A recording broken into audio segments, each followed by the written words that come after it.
Every day, he willingly drank the poison his enemies served him with a smile. It was not a vial of dark liquid, but a cup of carefully crafted words, and Leo, the finest woodcarver in the 5 valleys, accepted it as if it were wine. He would stand in his workshop, the morning sun illuminating the delicate curls of cedar and oak on the floor, and listen. His rivals, led by the impeccably dressed and silver-tongued Silas, would stop by under the guise of friendly admiration. Another masterpiece, Leo, Silas would begin, running a dismissive finger over a newly carved bird's wing. Though, if I may be so bold, is not the arch of it a little aggressive? The market prefers subtlety. Another rival, Marcus, would nod sagely. He's right. Your passion is your gift, Leo, but it can be overwhelming. You must learn to tame it. They spoke of taming his passion as one would speak of taming a wild beast. And Leo, whose heart was as soft as the pine wood he used for practice, believed them. He saw their critiques not as jealousy, but as the generous wisdom of peers. That afternoon, he would take his finest chisel and sand down the aggressive arch of the wing until it was timid, common, and dead. The choice he faced each morning was simple and agonizing: to trust the fire in his own soul that guided his hands, or to trust the cool, collected voices of men who had never created anything that truly lived. He chose them, believing humility was the path to perfection. His first attempt to solve the problem was to work even harder, to internalize their advice more deeply. He began to anticipate their criticism, softening edges and dulling his boldest designs before they even saw them. His workshop, once a sanctuary of vibrant creation, became a sterile laboratory of self-doubt. The raw, breathtaking energy that made his work famous began to fade. The choice was no longer about art, it was about acceptance. One evening, a royal courier arrived with a proclamation. The Queen had announced a grand commission, a magnificent centerpiece for the Great Hall, a work that would be remembered for a century. The carver chosen would be granted the royal seal and a fortune. As Leo held the parchment, Silas appeared at his door, his smile wider than ever. "A momentous opportunity, my friend," he said, his eyes glinting. "Now, more than ever, you must listen to sound advice. This is no time for experiments." The stakes had just been raised from personal pride to a life-changing legacy, and the choice Leo had to make was no longer just about his art, but about his entire future. Leo locked himself away, driven by a desperate need to win the royal commission. He began his work on a grand block of ancient walnut, but his hands, once so certain, now hesitated with every cut. Silas's voice was a constant whisper in his ear. "Is it too bold? Is it too different?" He remembered Marcus's warning about taming his passion, and so he smothered every instinct that felt uniquely his. He carved a stag, but instead of the wild, defiant creature he saw in his mind's eye, he carved a creature of placid obedience. He planed its antlers until they were smooth and symmetrical, stripping them of their chaotic, natural glory. Each day was a battle against himself. When he tried to add a flourish of intricate, untamed foliage at the base, he stopped, imagining the condescending smiles of his rivals. He sanded it down into simple, predictable leaves. The pressure mounted in a suffocating spiral.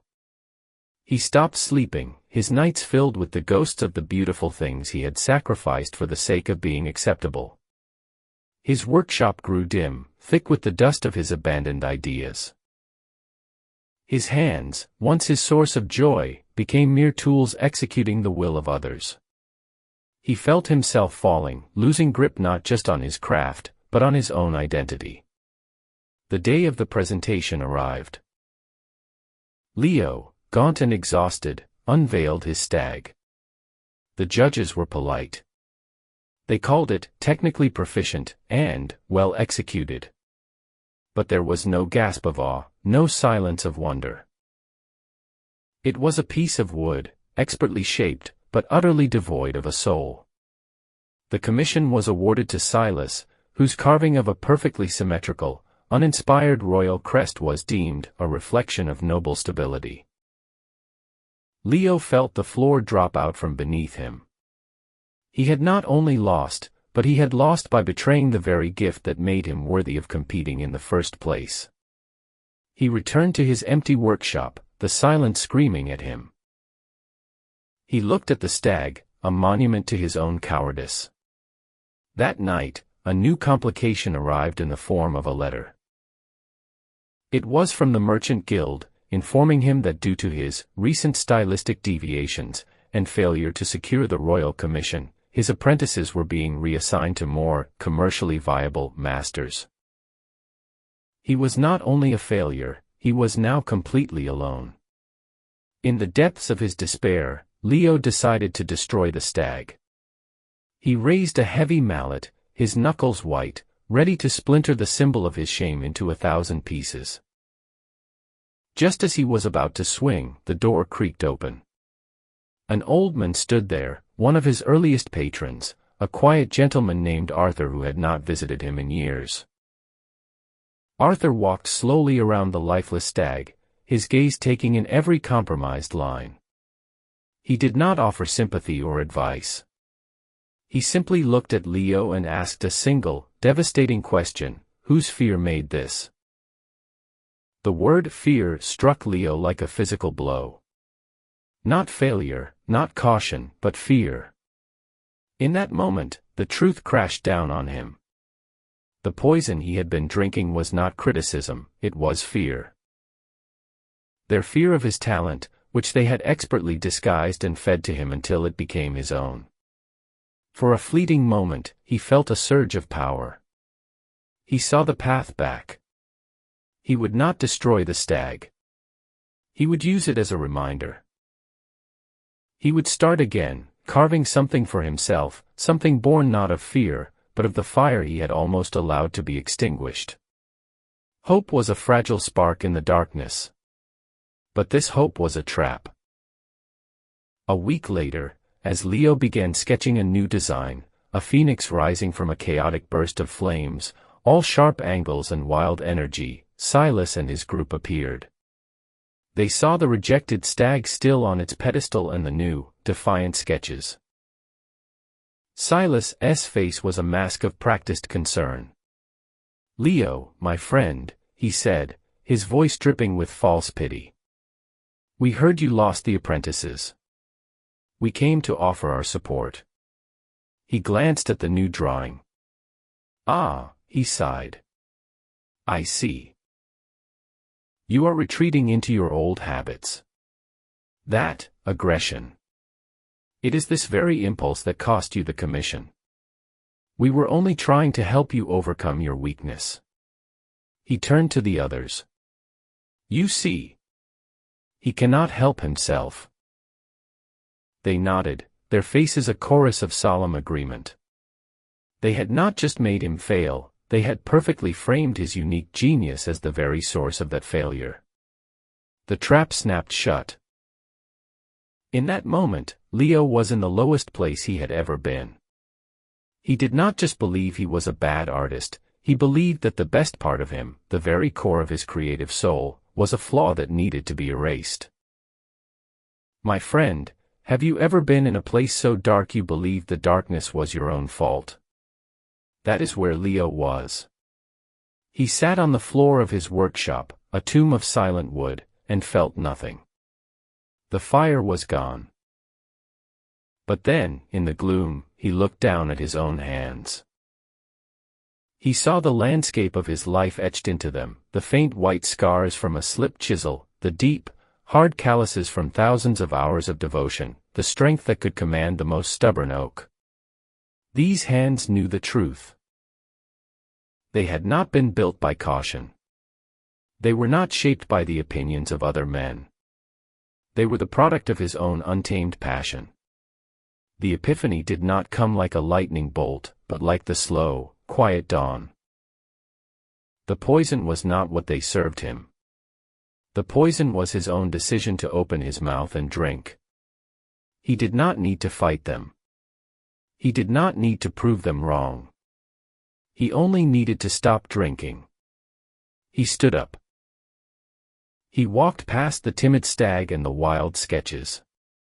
He picked up a small, forgotten block of dark mahogany. With a newfound clarity, he began to carve. He did not carve for the queen, or for the guild, or for his rivals. He carved for his own scarred hands. The annual guild exhibition was a week later. Silas stood beside his prize-winning crest, accepting praise. Then, a quiet murmur spread through the crowd. Leo had entered. He carried no grand statue. He walked to an empty corner and placed the small block of mahogany on a cloth. On it, he had carved a single, cupped hand. It was not a perfect hand, it was scarred, calloused, and strong.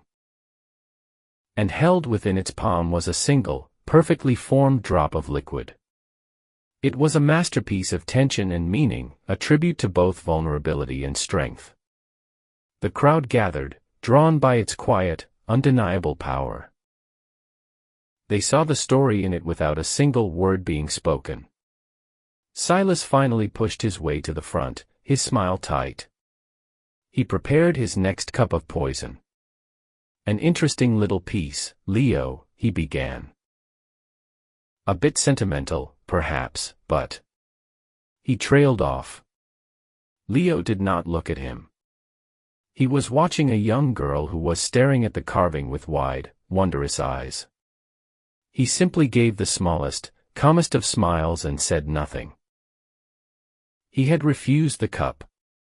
Silas stood there, his words unspoken, his power gone. He was invisible. Leo had learned the ultimate truth. The most powerful response to those who offer you poison with a smile is not to argue, not to fight, but to simply let them see you refuse to drink. Your life is not shaped by the poison you are offered, it is shaped by the moment you finally decide you are no longer thirsty.